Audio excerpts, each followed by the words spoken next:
Feelings या जिनको जानवरों के बारे में भी थोड़ी फीलिंग्स हैं, और अगर आप उन्हें हर्ट करते हैं तो ये उस इंसान के रिलीजन के प्रति जाना है।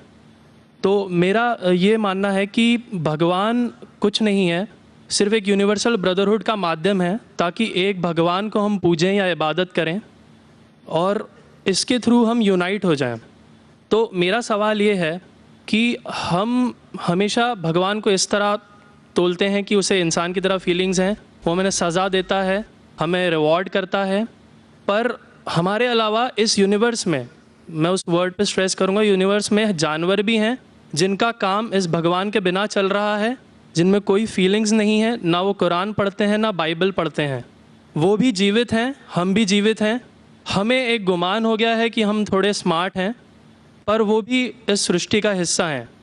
तो इस यूनिवर्सल ब्रदरहुड में उनके प्रति हमारी भावनाएं के बारे में कुछ जिक्र, और मैं जानना चाहूँगा कि क्या पैंथीज़म इसका एक सॉल्यूशन नहीं है, क्योंकि इसमें हम किसी एक इंडिविजुअल को वर्शिप नहीं करते।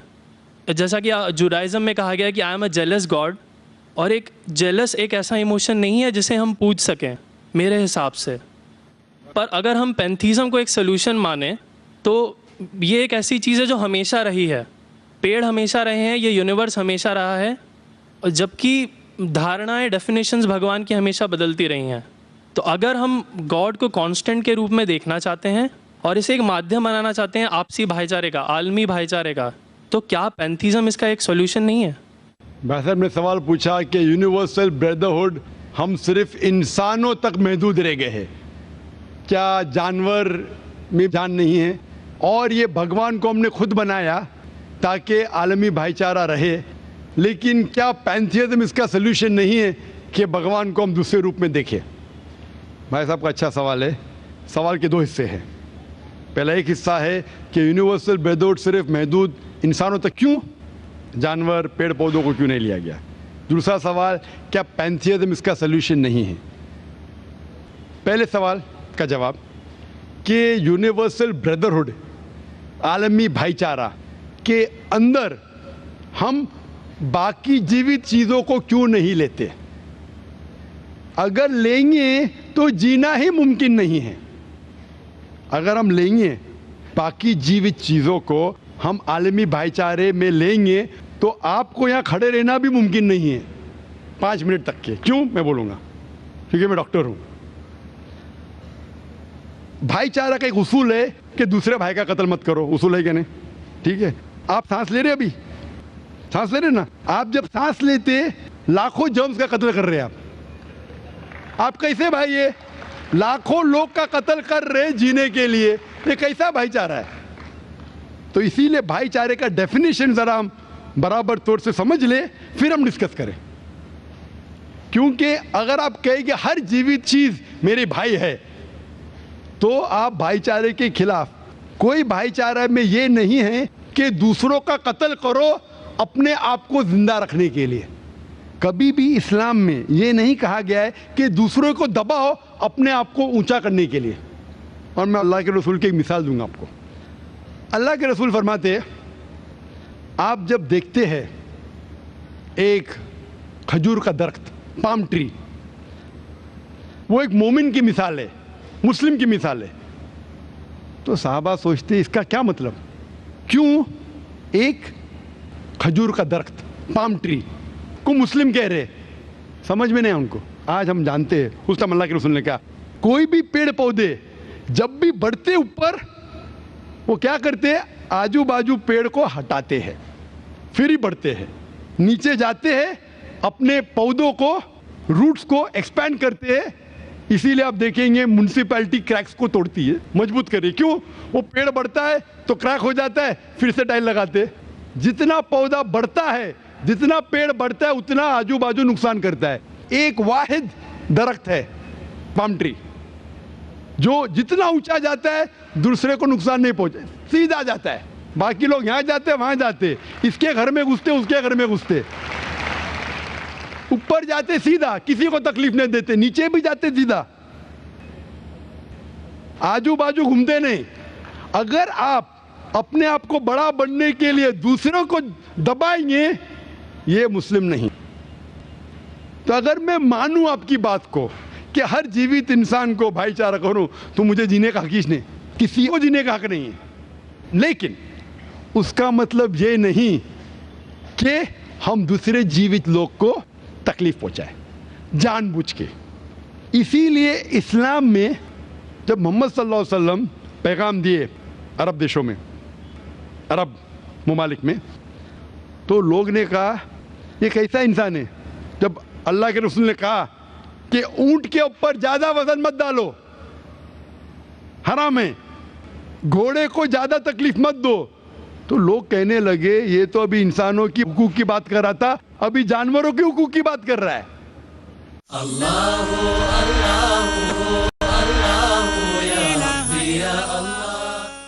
अल्लाह के रसूल फरमाते जब एक शख्स आग उगाता, बोलते आग को बुझाओ, क्यों?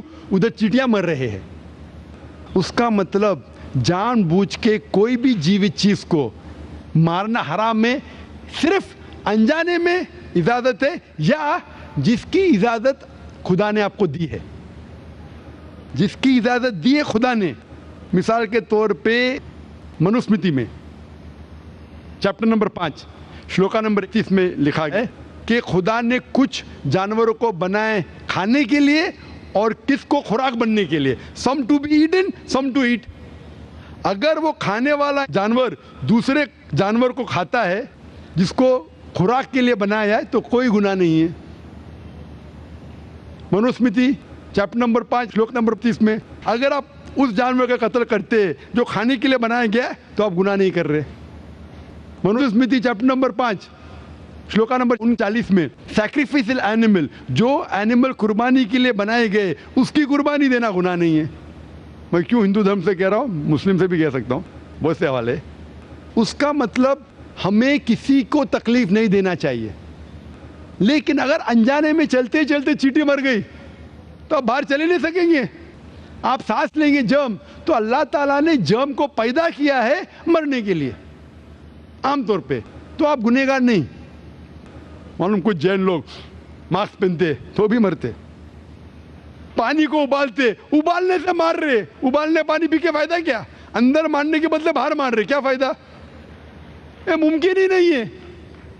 लेकिन जानबूझ के कोई जानवर को, और एक मिसाल दूंगा, हमारे खतीब जुमा नमाज पढ़ाए थे कल डॉक्टर उस्मान, उनने अपने खुतबे में मिसाल दी थी। क्या एक औरत थी जो बहुत बेहया थी, क्या कहेंगे, जो आम तौर पे लोगों की ज़ीनत थी। मैं लफ्ज़ उर्दू ज़रा मेरी कमज़ोर है, मैं किसी को ठेस नहीं पहुंचाना चाहता, इंग्लिश में कहेंगे नॉट विथ गुड कैरेक्टर, बाजारी औरत। ज़रा मैं ऐसे लफ्ज़ नहीं इस्तेमाल करना चाहता किसी को चोट पहुंचे, तो बाजारी औरत थी जो बहुत गुनाह करती थी। लेकिन एक वक्त एक कुत्ते को पानी पिलाया तो अल्लाह के रसूल फरमाते सिर्फ वो एक अच्छे अमल के वजह से खुदा ने उसे जन्नत में डाला। बाजारी औरत गलत काम करती है, जिना करती है, एक अमल क्या की, एक कुत्ते को पानी दी, इंसान को नहीं कुत्ते को, और अल्लाह उसे जन्नत में डालता है। दूसरी तरफ एक अच्छी औरत, नेक औरत, लेकिन एक बिल्ली को बंद करती है, चेन करके रखती है, उसकी आज़ादी को कैद करती है, अल्लाह ताला उसको जहन्नम में डालता है, नरक में डालता है। इसे कहते हैं जानवरों के हुकूक। मतलब जानवरों के भी हुकूक इस्लाम में हैं। अल्लाह के रसूल फरमाते कि चिड़िया की जान भी मत लो बिना वजह। चिड़िया, स्पैरो, अब पढ़ेंगे कुरान में और हदीस में कई इसके पर लेक्चर। तो इसलिए हम मानते हैं कि जीवित चीज का हमें एहतराम करना चाहिए, उसके रूल रेगुलेशन है। बोलेंगे सब जीवित चीज मेरे भाई है, नहीं भाई, सब भाई नहीं है। अभी कुछ लोग इतना करते, कुत्ते के पीछे हर महीने लाख रुपया खर्चा करते। अरे गरीब लोग मर रहे, लाख रुपये से 10 घर हर महीने लाख रुपया अपने पूडल के ऊपर डालते हैं। लाख रुपये से कम 10 घर तो चलेंगे ना महीने, 20 घर चलेंगे बम्बई में, हाँ के नहीं? वो 20 घर को संभालो ना, एक पूडल को संभाल रहे। ये किधर का इस्लाम है? ठीक है, जानवर की कदर करो, इतना कदर मत करो कि उसके हाथ में चेन डालो सोने की, ये करो, ये खाना लेके आओ। खाना लेके आते लाख रुपए का, आप समझ रहे ना? तो इतना मत इसराफ करो। इस्लाम के अंदर सिखाया गया है कि भाईचारा जो मैंने जिक्र किया, बट जानवरों को भी देखो और उसके साथ अच्छा बर्ताव करो, बिना वजह किसी जानवर का कत्ल मत करो। ये आपका सवाल था। आपका दूसरा सवाल इसके अंदर जवाब हो गया। आप कहते हैं कि पैंथियज्म, सबको खुदा मानना इसका जवाब है। उसका जवाब में कहा था, हमारे भाई जो अवतार सिंह थे ना, उसने कहा था पैंथियज्म सब कुछ खुदा है, सब कुछ खुदा है।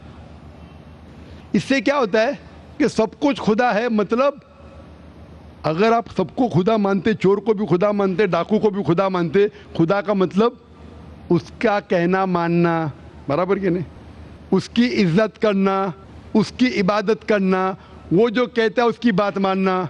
तो आप अगर वो चोर को खुदा बोलेंगे, वो बोलेगा चोरी को, तो आप चोरी करना शुरू करेंगे। वो बलात्कार करने वाला कहेंगे आपसे, आप उसको खुदा बोलेंगे, चल भाई बलात्कार कर, आप करेंगे। तो इसी तरह ये इलॉजिकल है।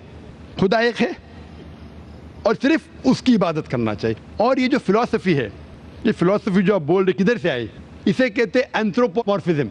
क्या कहते हैं? एंथ्रोपोमॉर्फिज्म, मतलब गॉड ने हर चीज़ की शक्ल हासिल की। और इसके अंदर एक फिलॉसफी है कि खुदा इतना पाक, इतना नेक, वो जानता नहीं कि किस तरीके से इंसान को तकलीफ होती है। और ये एंथ्रोपोमॉर्फिज्म जो फिलॉसफी है, खुदा अलग अलग चीज़ में शामिल होते हैं। और कई मज़हब इस्लाम के अलावा, कोई मज़हब कहता है कि खुदा एक बार इंसान का रूप हासिल किया, कुछ मज़हब कहते हैं अनेक बार। और उनकी लॉजिक है कि खुदा इतना पाक, इतना नेक, इतना महान, उसे पता नहीं इंसान की तकलीफ़ क्या है, इंसान को किस चीज़ का बुरा लगता है। इतना नेक, इतने पाक, इंसान को दर्द कैसा होता है, इंसान को तकलीफ़ कैसा होती है। तो ये खुदा जो नेक और पाक है, जानने के लिए इंसान के उसूल क्या होना चाहिए, वो इंसान का रूप धारण करते हैं। ये फिलॉसफी है एंथ्रोपोमॉर्फिज्म की।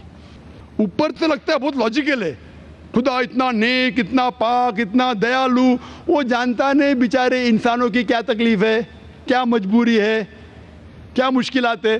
तो इंसान का रूप धारण किया लिखने के लिए, क्या इंसान के लिए अच्छा है बुरा है। ऊपर से देखें तो बहुत अच्छा लगता है, लेकिन तहकीक करेंगे मंतिक से तो एकदम ही गलत। मिसाल के तौर पे, अगर मैंने एक डीवीडी प्लेयर बनाया, डीवीडी प्लेयर, क्या मुझे ज़रूरी है कि मैं डीवीडी प्लेयर बनूं ये जानने के लिए डीवीडी प्लेयर के लिए क्या अच्छा है क्या बुरा है? ज़रूरी है? नहीं। मैं एक इंस्ट्रक्शन मैन्यूल लिखूंगा कि डीवीडी प्लेयर को प्ले करने के लिए डीवीडी डालो, प्ले का बटन दबाओ, स्किप करने का स्किप का बटन दबाओ, स्टॉप करने का स्टॉप का बटन दबाओ, पानी में मत डालो खराब हो जाएगा, ऊपर से मत फेंको खराब हो जाएगा। मुझे डीवीडी प्लेयर बनने की ज़रूरत नहीं। इसी तरीके से खुदा हमारा खालिक है, हमारा बनाने वाला है, हमारा पैदा करने वाला है, उसको इंसान बनने की ज़रूरत ही नहीं। वो क्या करता है? इंस्ट्रक्शन मैन्यूल लिखता है, इंसान के लिए क्या अच्छा है क्या बुरा है, क्या खाना चाहिए क्या नहीं खाना चाहिए, कैसा इबादत करना चाहिए। और इस खुदा का आखिरी इंस्ट्रक्शन मैन्यूल है कुरान। इस ईश्वर, इस भगवान, इस अल्लाह, इस खुदा का आखिरी इंस्ट्रक्शन मैन्यूल है कुरान। इस कुरान मजीद में लिखा है आपके लिए क्या अच्छा है क्या बुरा है, किस तरीके से जानवर से अच्छा बर्ताव करना चाहिए, किस तरीके से भाईचारा बढ़ना चाहिए, किस तरीके से गरीबों की मदद करना चाहिए, सब लिखा है इसमें। खुदा को खुद इंसान बनने की ज़रूरत नहीं, क्योंकि वो हमारा खालिक है, हमारा मालिक है। तो इसीलिए ये पैंथियज्म फिलॉसफी इज टोटली रॉन्ग। और वेद में किधर नहीं लिखा है, आप जाएंगे दूसरी किताबों में लिखा है, आप अगर देखेंगे मेरी कैसेट हिंदुइज्म एंड इस्लाम पे, लेकिन वो किताबें वेद से ऊंची नहीं है।